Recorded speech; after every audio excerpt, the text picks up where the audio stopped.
bore da a chroeso i chi gyd i'r Tabernacl. Sul canta mis Medi, ble mae'r flwyddyn wedi mynd. Ta beth, neis i'ch gweld chi gyd a Dylan, neis i'ch gweld chi nôl gyda ni. Gyda ni Sul nesa? Da iawn. Wel, cofiwch am y gymanfa ganu prynhawn ma am 5 o'r gloch lawr yn Southern Down. Nawr, dwi ddim yn gwybod dim amdano, wy'n gobeithio bydd Dylan yn esbonio rhywbeth i ni. Y côr wedi ail ddechrau nos Fawrth diwetha, ond eto y côr wrthnos yma am 7 o'r gloch, nos Fawrth. Astudiaeth feiblaidd, bob bore Mawrth am 10 o'r gloch ym Porthcawl. Panto nadolig glannau ogwr. Ble mae'r asyn? Wy'n cofio'r plant yn canu blynydde nôl, pori mae'r asyn ar y borfa fras. Wel, ble mae'r asyn gewn ni weld nadolig, a rhowch eich enw i lawr os welwch chi'n dda yn y gyntedd. Nodyn fan hyn oddi wrth Margaret ynglŷn â Merched y Wawr. Nos Iau yma, bydd Merched y Wawr yn cwrdd yn y festri am 7 o'r gloch. Noson y maelodi a sgwrs croeso i aelodau newydd. Yn y coenonia bore yma, byddwch chi'n gweld neges oddi wrth Hywel. Mae Hywel a'r teulu yn bwriadu codi arian i ymchwil Alzheimer's, ac mae yna galendar wedi cael ei argraffu o enghreifftiau o waith crossbwyth a chwiltio dilys. Bydd y copïa ohono yn y gyntedd yn dilyn yr Oedfa, a bydd Liz Anderson a Dave Stanford yn gofalu am y gwerthiant. Gobeithio na fyddwch yn gweld 10 punt yn ormod i dalu.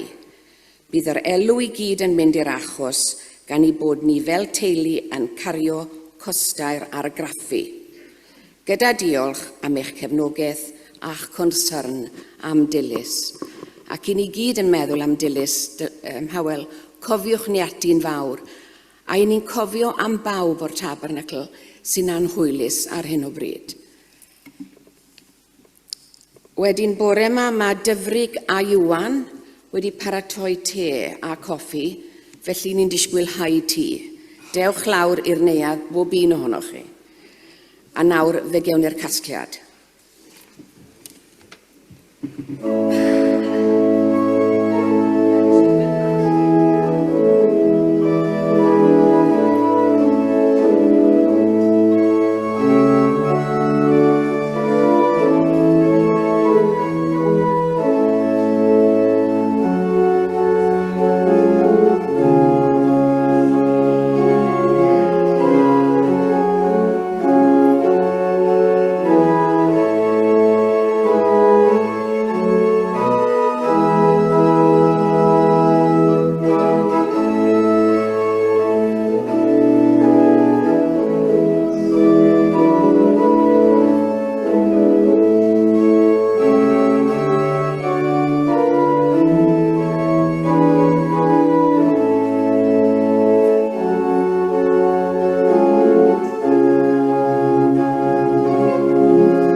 Bore da. Hyfryd iawn gael eich cwmni chi gyd unwaith eto. A hithan fis Medi, mae'n amser i'r plant i gyd fynd yn ôl i'r ysgol. Ac ni'n clywed o Gynarfon bod nhw ddim yn edrych ymlaen ar ôl bod ffwrdd am 6 wythnos. Ond mae hi'n gyfnod lle rydyn ni yn ail ffocysu ac yn ail danio'r injan. Dyna maen nhw'n dweud ynddo. Ond mi fydda ni yn ystod mis Medi fel sawl eglwys arall ar draws Cymru a Phrydain. Mae wedi bod yn mis y cread, neu mis yr hinsawdd. Ac mi fydda ni yn ystod y mis yma yn canolbwyntio a gweithredu pan yn meddwl am y newid yn yr hinsawdd, pan da ni'n meddwl am yr amgylchedd yn benodol felly.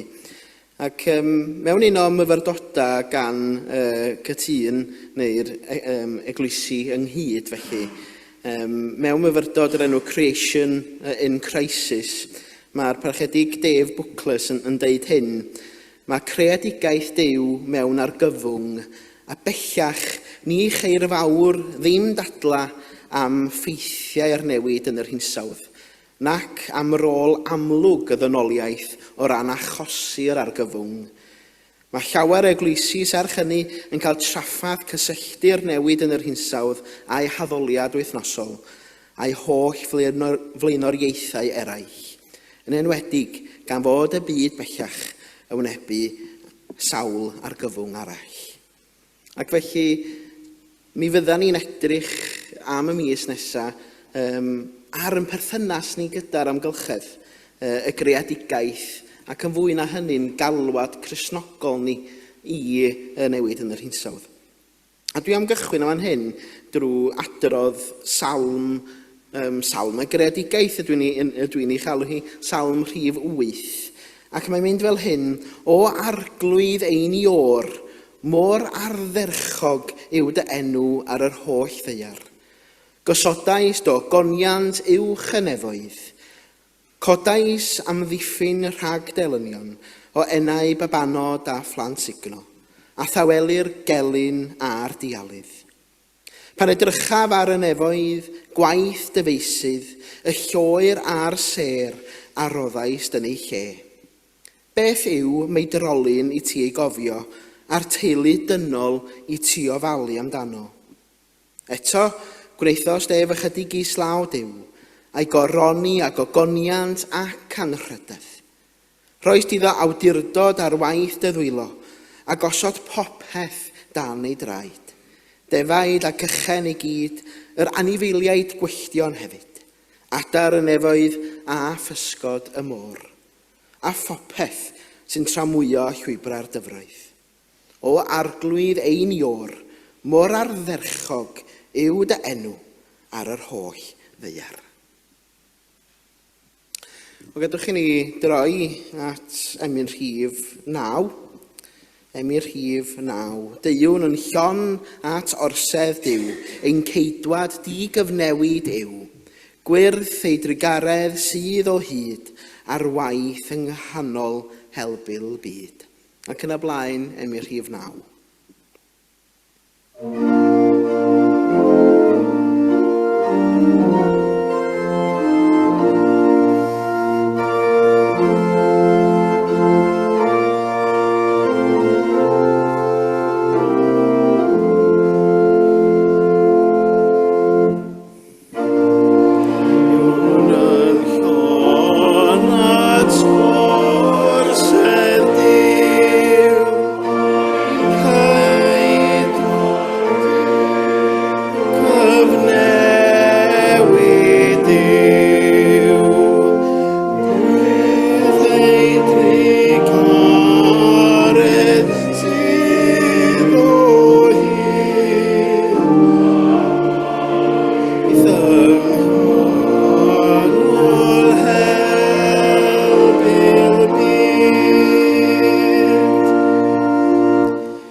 Daw'r darlleniad bore yma o'r Efengyl yn ôl Mathew, pennod 22, adnodau 34 i 40. Clywodd y Pharisëaid iddo roi taw ar y Sadwceaid, a daethant at ei gilydd, ac i roi prawf arno, gyfynnodd un ohonynt ac yntair athro'r gyfraith. Athro, pa o'r chymyn yw'r mwyaf yn y gyfraith? Dywedodd Iesu wrtho, car yr arglwydd dy Dduw ath holl galon, ac ath holl enaid, ac ath holl feddwl. Dyma'r gorchymyn mwyaf, a'r cyntaf. Ac y mae'r ail yn debyg iddo. Car dy gymydog fel tŷ dy hun. Ar y ddau o'r chymyn hyn, a mae'r holl gyfraith a'r proffwydi yn dibynnu. Cydwch ni droi at yr arglwydd mewn gweddi. O Dduw ein tad nefol a sanctaidd. Plygwn yn wylaidd a gostynedig ger dyfrond i y bore yma. Dyn ni'n diolch i ti am y gair rydyn ni newydd i ddarllen.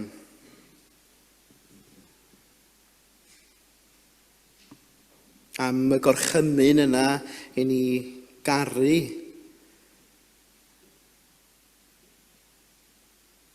Yn tad nefol.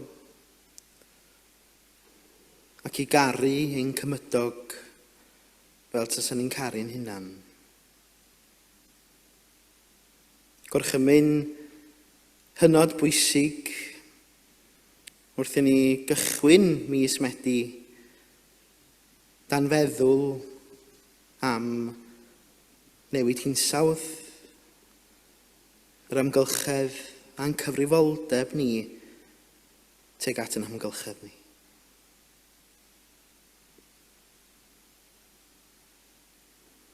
Fe roddais di ni y fraint arglwyddo ymwneud yng ngofal y byd yma.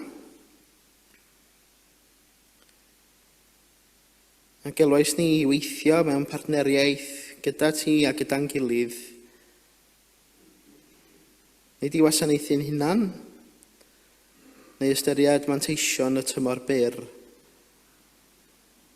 ond i gael ymwybyddiaeth yn cyfrifoldeb dros ein plant a'r sawl a fydd yn ei dilyn. A ddysga ni fod yn stiwardiaid ffyddlon o'ch greadigaeth di.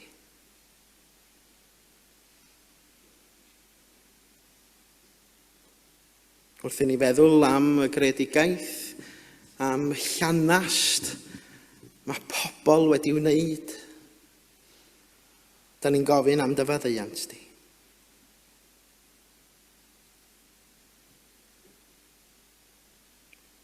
Maddau i ni yn bod ni wedi gweithredu sydd yn rhoi ni yn y canol. Gan beidio ystyried eraill. Yn byw a gweithredu fel y mynwn heb ystyried y canlyniadau.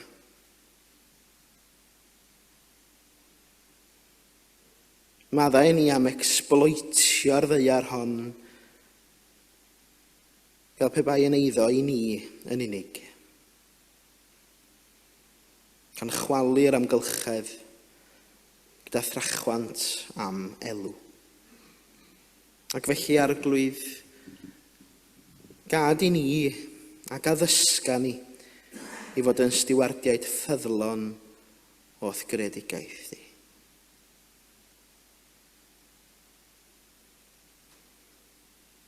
Maddau ni yn bod yn byw heddiw fel pe bai na ddim yfori.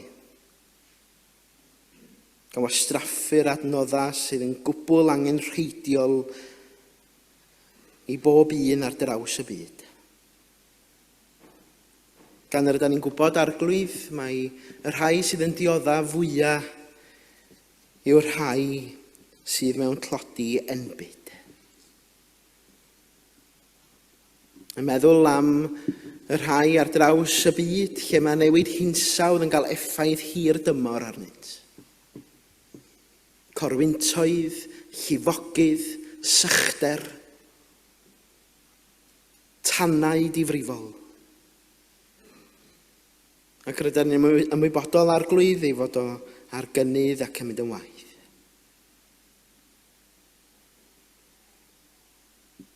Ac felly, addysga ni heddiw ar glwydd, nid yn unig i weithio dros ymyn hunan ond dros bawb. I gydnabod mae stiwardiaid y greadigaeth yda ni.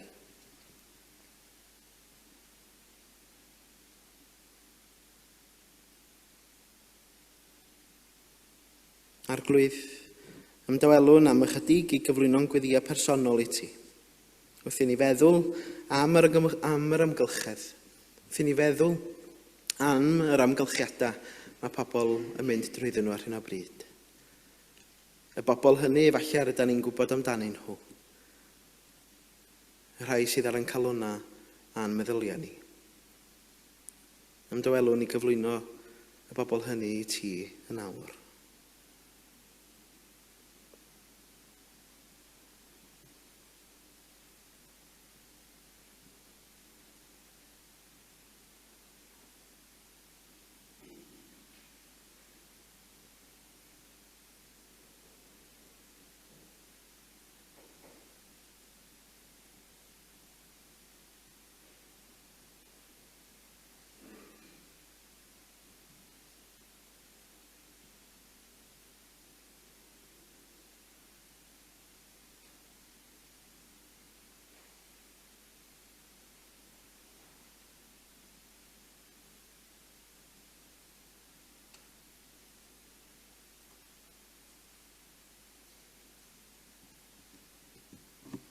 Arglwydd, glywing gweddi ni felly.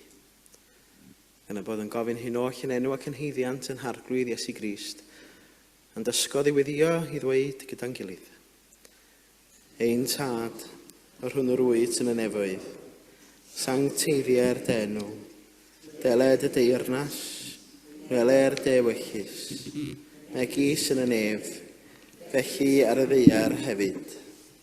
Dyrwy ni heddiw ein bar y bynyddiol, a maddau ni ein dyledion, fel y maddiwn unau i'n dyledwyr, ac nac arwain ni brofedigaeth, ffyr gwared ni rhag y drwg, gynnes eiddo tiw'r deyrnas, a'r nerth, a'r gogoniant, yn oes oesoedd. Amen. Gadwch i ni barhau yn yn hyddoliad drwy ganu am i'r rhif 240 a 242. O doed y deyrnas nefol dad, yw'n gweddi dair ar ran bob glad, dofodiad hon i galon dyn a ddwg genhedloedd byd yn un, ac yn y blaen 242 a 2.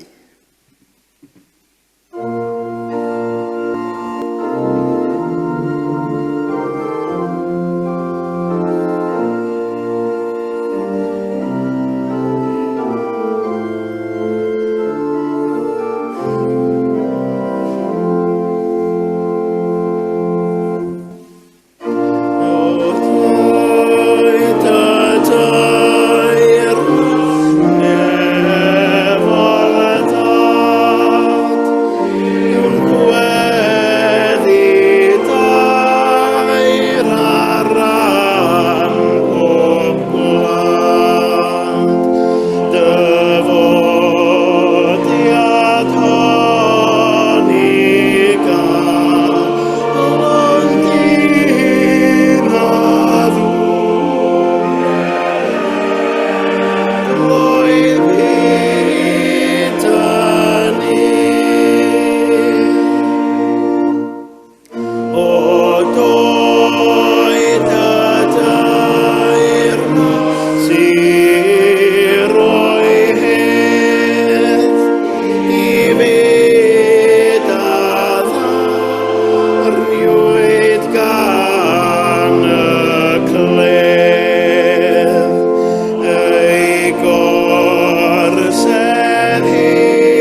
Wel am eiliad, dwi eisiau chi feddwl ar un cwestiwn dwi'n mynd i ofyn i chi.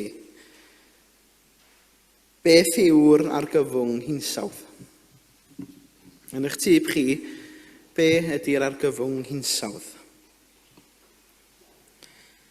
Neu, os hoffech chi, pa effaith mae newid hinsawdd yn ei gael yn eich tyb chi?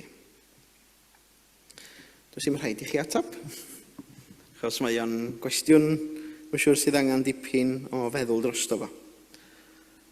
Ond yn ôl astudiaeth diweddar, mae 7.6 biliwn o bobl y byd yn cynrychioli dim ond 0.1% o holl creaduriaid byw sydd yn y byd. Ac eto mae'r ddynoliaeth wedi achosi colli 83% o famaliaid gwyllt a hanner y planhigion. Meddyliwch am hynny am eiliad. Mond yn cynrychioli 0.1% o holl creaduriaid byw y byd yda ni fel pobl, ond wedi achosi 83% i golli o famaliaid gwyllt y byd. Rydyn ni'n dysgu'r ffordd galad yn dydan fod canlyniadau i hynny. Y dinistrio coedwigodd glaw yn arwain at gynhesu byd eang. Llygredd, llynnoedd yn dinistrio ecosystemau. A wrth gwrs, da ni'n sôn am y môr hefyd. A mae yna dueddiad wedi bod yn does fod y bydysawd gyfan ar gael i ni. Y bydysawd gyfan ar gael i ni ddefnyddio fel da nisio. Dwi wedi sôn am hwn efo chi o blaen. Oedd o newydd i'r rhain chi pan nes i sôn amdano fo o blaen. Iolo. Som iolo mae'n agos. Ond o. Mae bobl ifanc yn ei ddefnyddio fo. A be mae'n ei olygu ydy, os da chi'n cofio, you only live once. Iolo. Mae rhywun yn ddefnyddio fo os dyn nhw'n barod i fita'r ail bwdin. Wel, you only live once, man a man. Ond yr agwedd yna sydd wedi treiddio mewn i fywydau pobl, wel, dwi'n canolbwyntio jyst anna fi ynde. Diolch moch be di'r canlyniadau eraill. Diolch moch pwy dwi'n frifo. You only live once. Mae'r agwedd yna dros y blynyddoedd diwetha wedi treiddio fewn yn ddyfnach. Mae yna gan ydw i'n gwrando arni o hyd, gan Cymun Roberts, Ysgol Glanithwy, ysgrifennodd o gan blodeuwedd, da ni gyd yn gyfarwydd ar blodeuwedd yn dydan. Ond fe ysgrifennodd Kevin gan lle oedd blodeuwedd felly yn holi ac yn cwestiynu yr holl bethau mae dyniolaeth. Dwi wastad yn cael trafferth ei dyniolaeth. Neu, yr holl bethau mae dyn felly wedi wneud i ddefetha y byd a hunanoldeb dyn. A mi gewch chi glywed o rwan, os neithio weithio, dwi'n gobeithio neithio. Wedyn o'n i chwarae hwnna rwan. Oh,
os da chi wedi clywed y gan yna o'r blaen. Ond maen nhw'n cystadlu efo'r gan yna mewn sawl cysadleuaeth.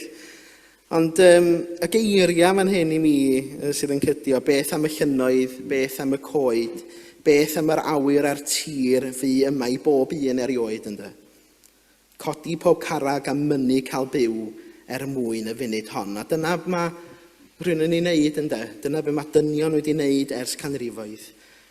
Ac yna'r geiriau cofio wnant mewn cenhedlaeth neu ddwy, a fydd yna rhywbeth ar ôl. Geiriau yn atgoffa hunanoldeb pobl ynddo. A tas ni'n parhau beth fydd diwadd hynny mewn gwirionadd. Yn yr Efengil heddiw fe glywsom ni un o'r chmynion mwyaf Iesu i ni. Ac gofyn y cwestiwn wnaethon nhw mewn gwirionadd mwyn rhoi prawf ar Iesu. Pa un o'r gorchmynion ydy'r pwysicaf? A dyma Iesu yn dweud yn do, i garu'r arglwydd dy Dduw ath holl galon ac ath holl enaid ac ath holl feddwl. Ac i garu cymydog fel ti dy hun. Pan da ni'n meddwl am newid yn yr hinsawdd, mi fysa yna rhai Cristnogion, a dwi wedi bod mewn sawl cyfarfod lle yna rhai wedi dweud, wel, allech chi bwyntio lle mae Crist yn sôn am newid hinsawdd. Dydy Iesu yn sôn am newid hinsawdd, mae hynna wir. Nag os a sôn amdano fo yn y Beibl. Ond eto, da ni'n dod at yr adnod yma i garu dy gymydog fel ti dy hun. Oherwydd, os ydym ni'n cario ymlaen gyda'r agwedd o iolo ma I only live once, yna, ydym ni'n gwirionadd? Ydym ni'n gwirionadd yn cadw at y gorchymyn pwysicaf yma i garu yn cymydog? Mae gen I sawl ffrind ar draws y byd, a da chi wedi clywed am rhai ohonyn nhw. Cysylltiadau gyda ECOM, Council for World Mission, sydd yn mynd drwy gyfnodau anodd ac yn gweld yr effaith mewn newid hinsawdd yn fwy na gyda ni yn fan hyn. Mae gen I fi ffrind yn Bangladesh, a mae Bangladesh yn un o'r gwledydd hynny sydd beth a beunydd yn gweld llifogydd mawr o ganlyniad i'r newid hinsawdd felly. Mae Erysen a Rocha yn annog eglwysi I fod yn eco-gyfeillgar ac I feddwl am yr ymgylchedd ac yn fwy na hynny I weithredu felly efo'r newid yn yr hinsawdd. Ac mi roedden nhw'n deud fod rhaid I ni ddechrau wrth yn traed ynddo. Da ni'n gallu meddwl weithiau, pan da ni'n meddwl, nath chi weld y corwyn tofnadwy yna, ddigwyddodd ychydig ddiwrnodau neu wythnos yn ôl yn yr America, Florida yn benodol. Ac wrth gwrs fe ddywedwyd yr arlywydd bryd hynny allan I ddim osgoi mae y newid yn yr hinsawdd sydd i'w feio felly, ac mae pobl sydd wedi bod wrthi yn achosi'r newid mawr yma. Ond wrth gwrs mae rhaid I ni, wrth feddwl am y darlun llawn, weithiau allan ni fel be allan ni wneud fel unigolion, ydym ni rhy fach I wneud unrhyw beth felly. Ac eto mae Iesu'n adrodd stori yn dydy fod teyrnas nefoedd yn debyg I hedyn mwstad. Y lleia ohonyn nhw, neu allan ni feddwl am bethau hyd yn oed llai na hedyn mwstad y dyddi yma, lle pan dyn ni'n meddwl am atom felly, yn rhywbeth bychan iawn. Ond eto mae'r posibiliadau iddo dyfu'n rhywbeth anferthol ynddo. Dyna sy'n digwydd efo'r hedyn, a dyna sydd yn digwydd hefo ni hefyd. Wrth I ni gychwyn wrth yn traed, mi allan ni ddod â newid mawr felly. Ac wrth ddod â'r newid mawr a cychwyn wrth yn traed, mae rhaid I ni hefyd fynd ymlaen I wneud y cysylltiadau a'r byd yn ehangach. Da ni gyd yn rhan o ecosystema rhyfeddol felly. ac mae'n gweithredoedd yn arwain at ganlyniadau. Nid yn unig i'r byd naturiol, ond i bobl sydd yn bell i ffwrdd. Ac mi rydyn ni'n gweld drwy elusennau fel cymorth Cristnogol, drwy ECOM, bod ni yn cael effaith hir dymor ar bobl ar draws y byd. Ac mae'n bwysig yn bod ni yn cysylltu gyda'r bobl yna i clywed i'w stori nhw. Ac mi fyddan ni'n ystod yr wythnosau nesaf yn cael cyfle i glywed rhai bobl ar draws y byd yn siarad hefo ni am y newid sydd wedi digwydd o ganlyniad. Ond mae'r rhaid i ni fod yn ymwybodol a mae'r rhaid i ni'n does glywed stori yn gilydd. Mi fyddan ni'n cychwyn rwan felly am y flwyddyn nesaf gyda'r apel Columbia ffynhonnau byw felly. Ac mi fyddan ni'n clywed stori pobl o Columbia yn byddan. Ac mi fyddan ni, mae hynny'n jyst yn atgyfnerthu, chi'n gwybod, yn galwad Cristnogol ni felly. Oherwydd mae rhaid i ni weithio dros gyfiawnder yn does. A mae rhaid i ni hefyd fod yn ymwybodol yn bod ni garu'n cymydog fel ni'n hunan. Wythnos nesaf, mi fyddan ni'n edrych yn benodol ar newid hinsawdd a thlodi. Ac mi fyddan ni'n cael cyfle i glywed y straeon y rhai hynny. Ond ia i garu yn gilydd ac i garu'n cymydog fel taswn ni'n caru'n hunan. Wrth i ni nesau at ffwrdd y Cymun, gadwch i ni ganu am y rhif 530 a 4. 534. O Iesu mawr, pwy ond tydi, ac sa'i farw drosom ni. Andwyn o warth i fythol fri, pwy all anghofio hyn. Ac yn y blaen, 534.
Gwnewch bopeth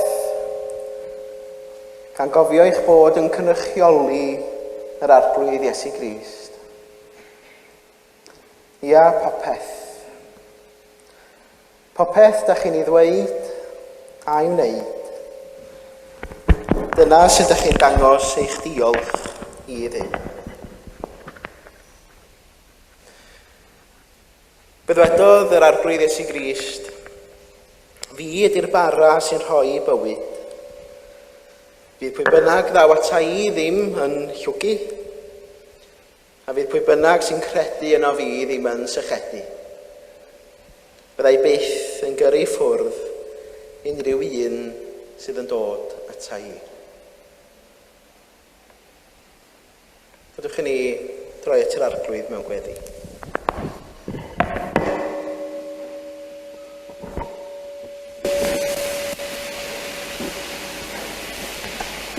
O Dduw, ein tad nefol a sanctaidd. Da ni'n diolch i ti yn bod ni'n gallu ymgynnu gyda'n gilydd o amgylch y bwrdd.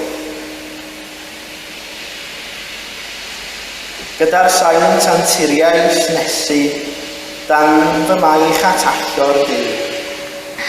Bwrdd i borthu'r tlawd newynog, bwrdd i nerthu'r egwa ni. A da ni'n meddwl arglwydd bore yma wrth i ni ymgynnu gyda'n gilydd o amgylch y bwrdd am bob un sydd methu ymuno hefo ni yn gorfforol y bore yma. Yn meddwl am y rhai hynny sydd yn yr ysbyty, am eraill sydd adraf ar eu hywyd iddi hunan, ac eraill mewn cartrefi nyrsio. Ond ydyn ni arglwydd yn ei cofio nhw amgylch y bwrdd fel tason nhw gyda ni. Da ni'n gofyn i ti arglwydd i'n lapio nhw'n gynnas yn dy gariad. Gad iddyn nhw brofi dy heddwch, dy obaith, dy gysur ath nerth y bore yma.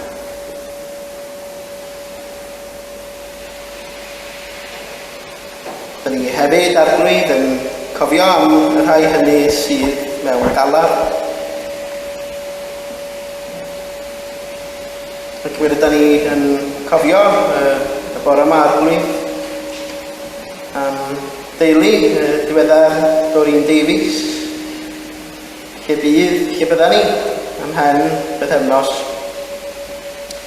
yn rhoi Doreen Davies i orffwys yma ymhen y bont. Gad iddyn nhw hefyd brofi dy gysur di a heddwch di y bore. Fe garodd Iesu'r eiddo hyd eithar olaf awr, rhoi sfarau i fywyd erddo a gwyn ei galon fawr. Bydd gyda ni felly drwy dy lan ysbryd wrth i ni fynd ati i gofio amdana ti drwy rannu yn y bara ar. Mwyn den, gen enw'r arglwydd Iesu Grist.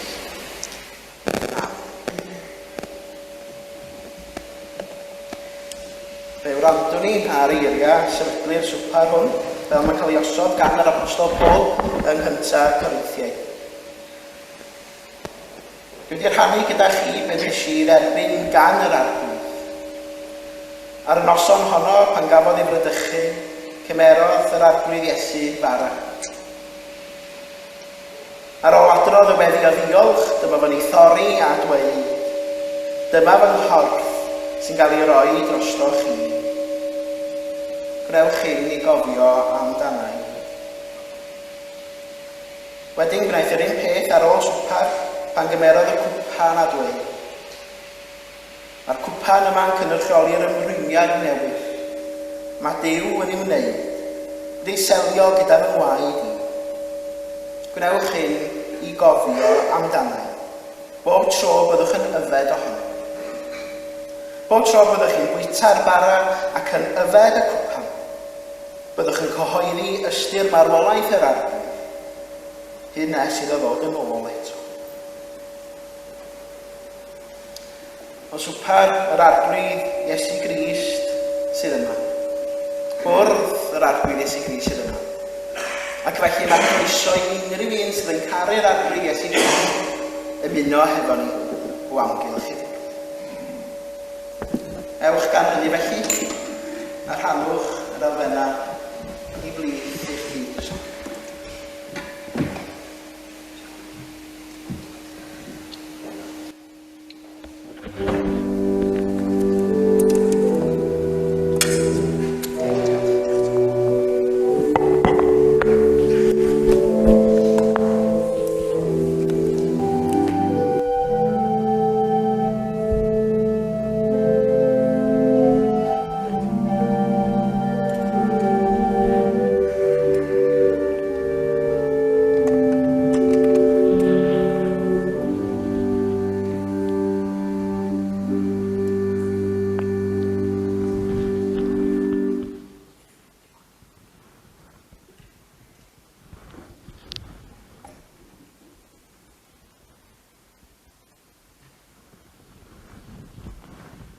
Yr arglwydd Iesu yn os y brydychwyd ef a gymerodd fara. Fe a'i dorodd gan ddeud, hwn yw fy nghorff sy'n cael ei dorri trostoch chi. Gadwch i ni felly fwyta o'r bara cof amdano.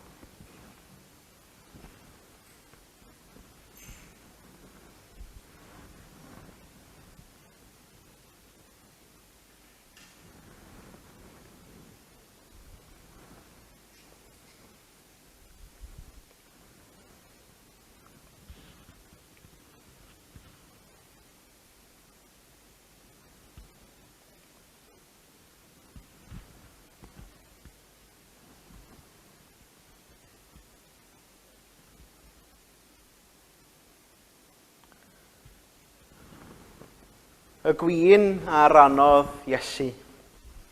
Yfwn yn ddiolchgar cof amdano.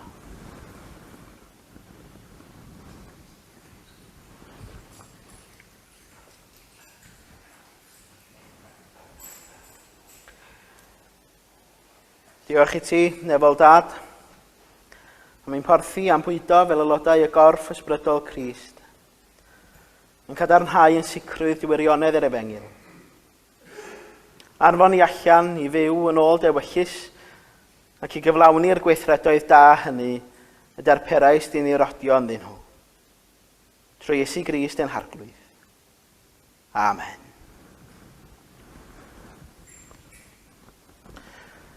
A gadwch i ni droi at yn hemyn olaf ym rhif 316. 316. O tyred io'r tragwyddol, mae ynot ti dy hun, fwy moroedd o drigaredd na gyfeddyliodd dyn. Os dei at bechadur a'i godi ef i'r lan, ei galon gaif a'i dafod, dy ganmol yn y man. 316.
gras yn harglwydd Iesu Grist a chariad Duw, a chymdeithas yr ysbryd glân a fyddo gyda chwi o'i.